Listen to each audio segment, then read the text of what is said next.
Muy buenos días, hermanos. Dios les bendiga. Muy bienvenidos a la continuación del repaso de las lecciones de escuela sabática para este tercer trimestre del año 2026, en el cual estamos estudiando las epístolas del apóstol Pablo a los Corintios, primera y segunda de Corintios, las cartas que el apóstol envió a la iglesia en Corinto, las cuales se subtitulan en el libro auxiliar La vida y el testimonio cristianos.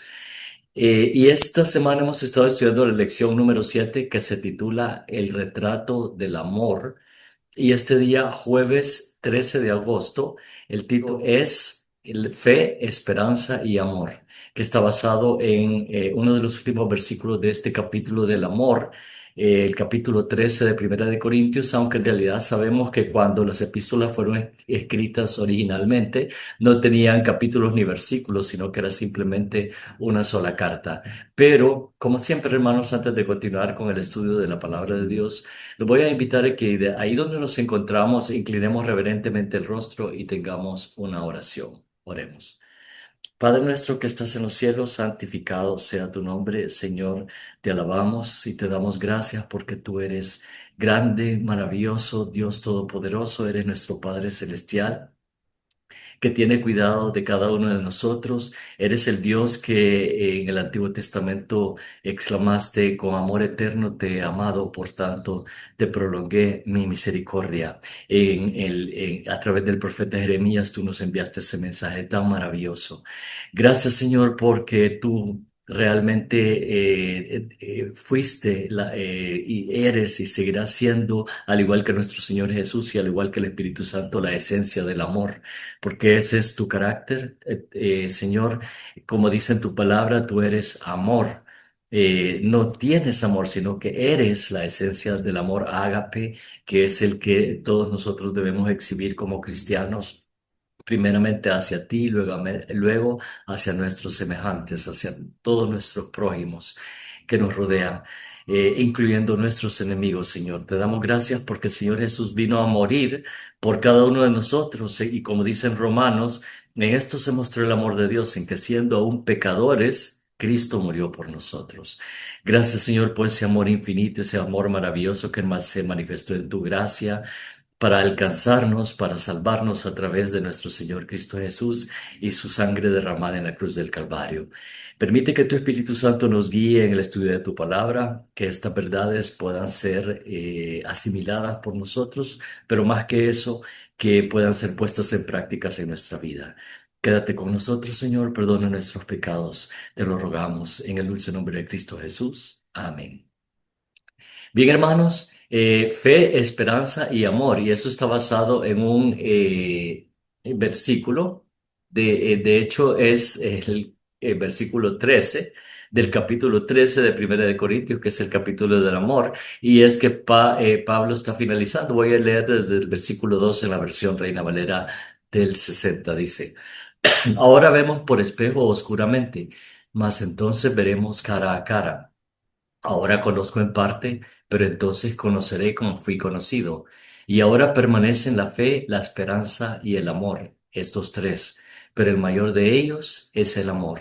Leo una versión Dios habla hoy, dice: Ahora vemos de manera indirecta como en un espejo y borrosamente, pero un día veremos cara a cara. Mi conocimiento es ahora imperfecto, pero un día conoceré a Dios como Él me ha conocido siempre a mí.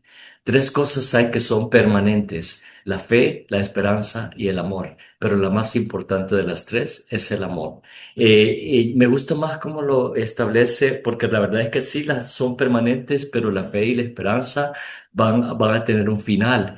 Y ese final vendrá cuando nuestro Señor Jesús regrese en las nubes de los cielos, porque ya la promesa se habrá cumplido, el pacto se habrá hecho, habrá llegado a su cumplimiento perfecto, porque Jesús regresa por su pueblo para que podamos morar con Él por toda la eternidad. Entonces, ahora necesitamos fe, necesitamos esperanza, pero cuando Él venga ya no van a ser necesarias. Y la que siempre persistirá, porque es la esencia de Dios, y Dios es...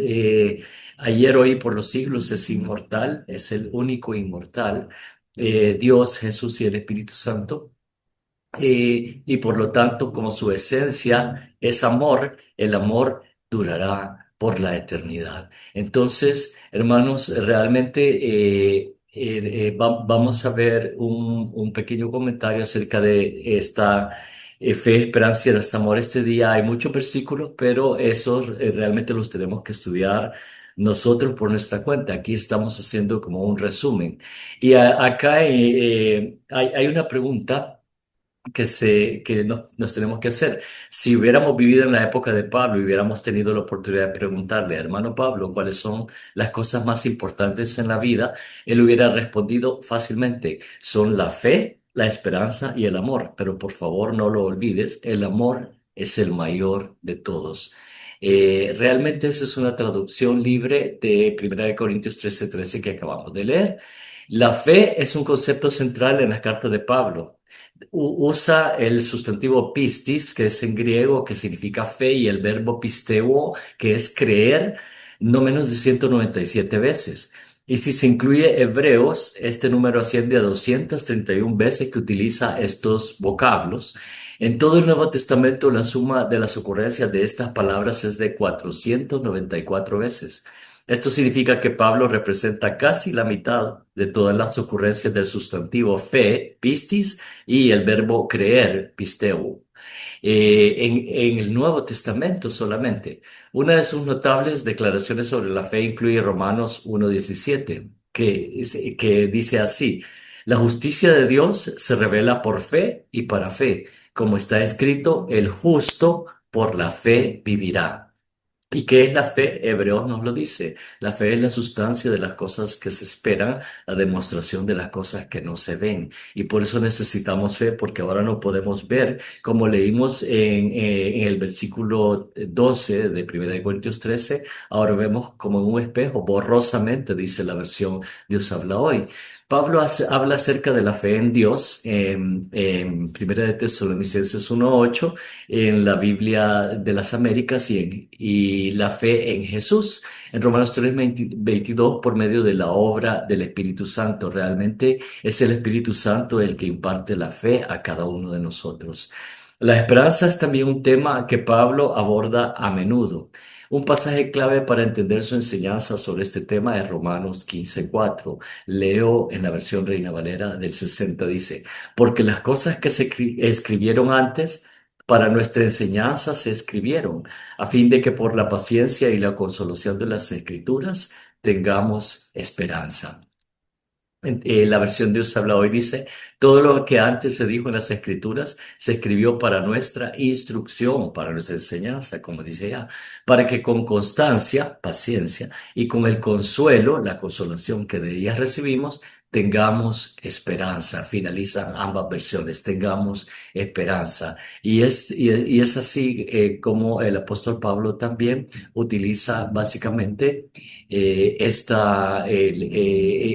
abre todo un abanico de opciones para hablar acerca de la esperanza. Y dice que Dios es llamado el Dios de esperanza, que nos hace abundar en esperanza por el poder del Espíritu Santo. Romanos 15:13. Vemos que también el Espíritu Santo es quien nos imparte esperanza. Pablo resume todas estas ideas al afirmar que Cristo es nuestra esperanza. Y de hecho, me encanta esa frase. De hecho, si ustedes entran a la Iglesia de los Héroes, ahí ese rótulo ha quedado desde años, muchísimos años atrás, que dice Cristo, nuestra única esperanza. Y realmente ahí se resume todo. En Cristo tenemos la esperanza del Evangelio, la esperanza de gloria, como dicen Colosenses, la esperanza de salvación, como dicen Primera de Tesalonicenses, y la esperanza de vida eterna, como se establece en Tito.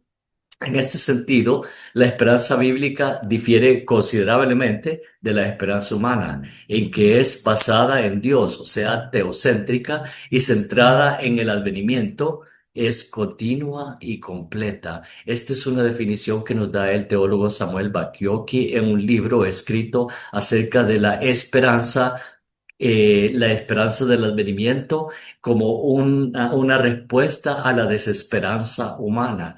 Entonces, nuevamente repito, la esperanza bíblica difiere considerablemente de la esperanza humana, en que es basada en Dios, en Jesús y en el Espíritu Santo, es teocéntrica y está también centrada en el al segundo advenimiento. Y por eso les mencionaba al principio que Pablo dice, más ahora permanecen, más ahora ese es su tiempo y para nosotros 5:6.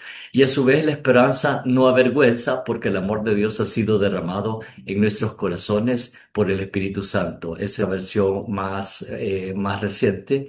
No la versión Reina Valera 60, es paciente, benigno, gozoso, resistente, creyente, esperanzador y perseverante, porque Jesús es todas estas cosas.